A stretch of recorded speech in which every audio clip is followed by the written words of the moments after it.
Nah, ini kan ada kapan waktu yang lalu itu ada seorang pemuka agama yang mencabuli para muridnya, santrinya itu. Nah, beliau ini kan notabene seorang pemuka agama yang keilmuannya di atas rata-rata kan daripada orang umum secara agama. Tapi kemana ilmunya yang dia dapat, yang dia peroleh dari sekolahan atau dari pondok? Ternyata kok dalam prakteknya dia masih bisa terjebak untuk menggauli atau bahkan memperkosa santrinya gitu. Itu gimana penjelasan keilmuannya mereka itu terus lantas kok nggak terpakai itu gimana itu Pak Wasi? Iya, jadi begini ya. Zaman itu berubah. Jadi ini dulu yang harus kita pahami. Ya. Nah sekarang ya HP itu ya, bisa dipakai nonton hal-hal yang bersifat pornografi. Nah, boleh jadi kan si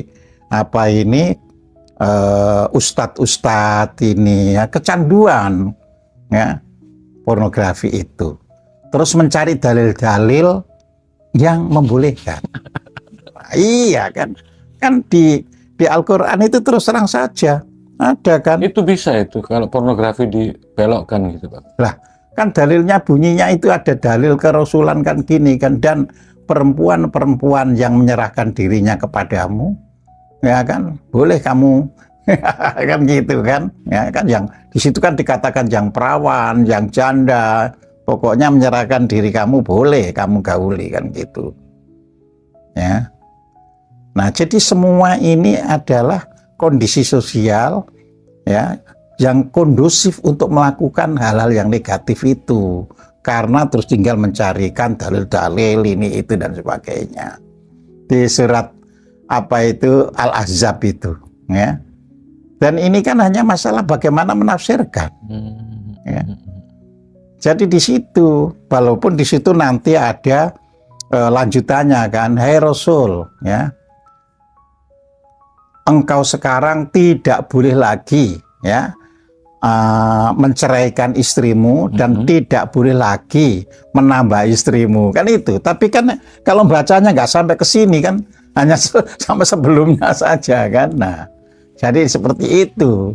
Dulu seorang guru misalkan apakah itu pesantren apa, nggak akan berani istilahnya menggauli santrinya, karena martabat di masyarakat itu ya betul-betul kuat. Kita masih ingat ya, pada tahun 60-an ya, seorang guru tidak ada pergi ke warung. Jadi dia habis ngajar ya pulang betul-betul ya kan. Ya. Tapi mengapa orang senang tetap jadi guru padahal dari dulu itu gajinya juga kecil ya kan. Terus dia juga tidak bisa istilahnya itu nyeper atau cari sambilan, dia hanya bisa ngajar terus pulang. Tapi masyarakat menghargai. Biasanya orang tua itu kalau sudah waktunya kenaikan kelas ya, terus anaknya itu naik ya kan banyak itu orang tua yang bawa ada beras satu ini pisang ya. Dan dia bukan datang kepada guru supaya anaknya naik, tapi setelah kenaikan kan gitu kan, orang-orang itu sehingga seorang guru merasa sangat dihargai oleh lingkungannya. Nah kemudian hal-hal yang berkaitan dengan pornografi tidak ada pada waktu itu ya. Sama kan ketika sebuah negara ya kan banyak pengangguran, maka kriminal pasti naik. Nah ini contohnya. Jadi kalau banyak pengangguran ya kriminal pasti naik ya. Itu bukan hanya pada masyarakat Islam, di dunia barat misalnya juga ada kasus ya kan ya, sampai ya faktor itu betul ya. Jadi faktor ini harus kita lihat keseluruhan ya. Jadi di situ terus ilmunya yang tadi itu memang kalau orang dulu kan gampang ngomong enggak berkah, enggak barokah ilmunya kan gitu, sampai dia akhirnya ya jatuh melakukan iya bisa. Kalau zaman dulu nggak berkah nggak barokah itu bisa karena mencari kehidupan itu mudah. dibandingkan zaman sekarang. Iya. Ini juga faktor-faktor. Oke, ada juga satu hal yang mungkin menarik juga, tapi mungkin sekaligus agak membingungkan mungkin bagi beberapa orang.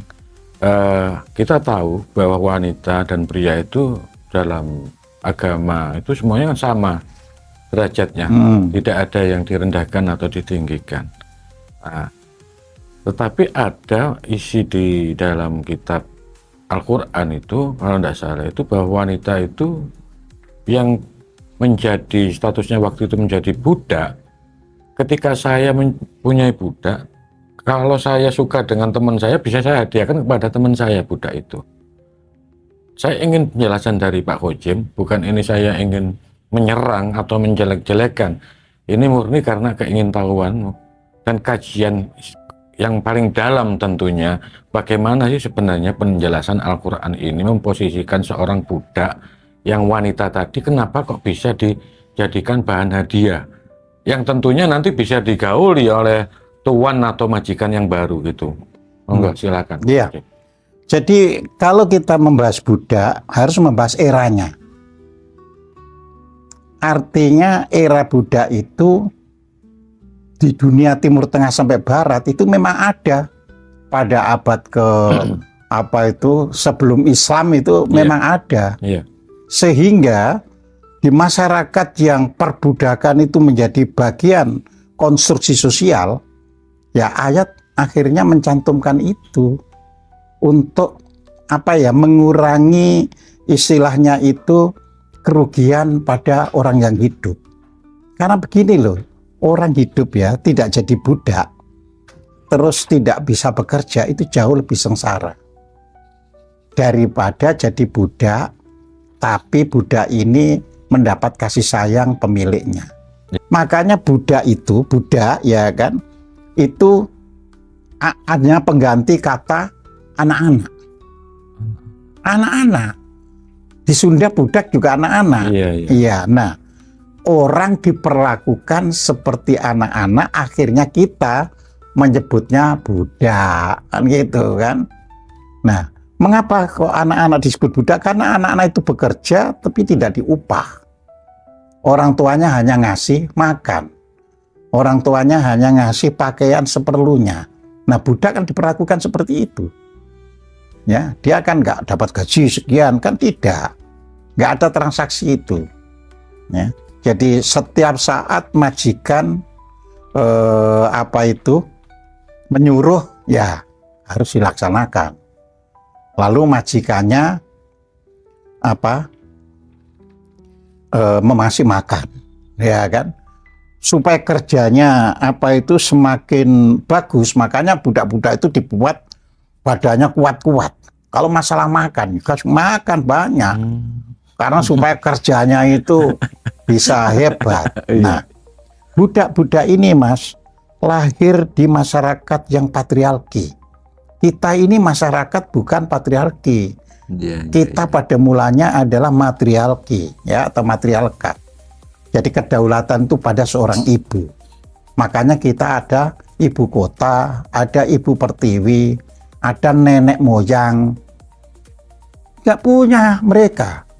Kakek moyang adanya itu, gitu loh, ya. Oleh karena patriarki yang punya kedaulatan, punya kuasa itu laki-laki. Makanya budak bisa ditiduri karena itu milik. Ya. Nah, jadi disinilah kita pentingnya podcast semacam ini, ya kita menyampaikan sesuatu yang sebenarnya kan gitu kan. Jadi di situ. Iya, misalnya dalam suatu komunitas kedaerahan mungkin yang lingkup paling sempit di daerah A atau daerah B.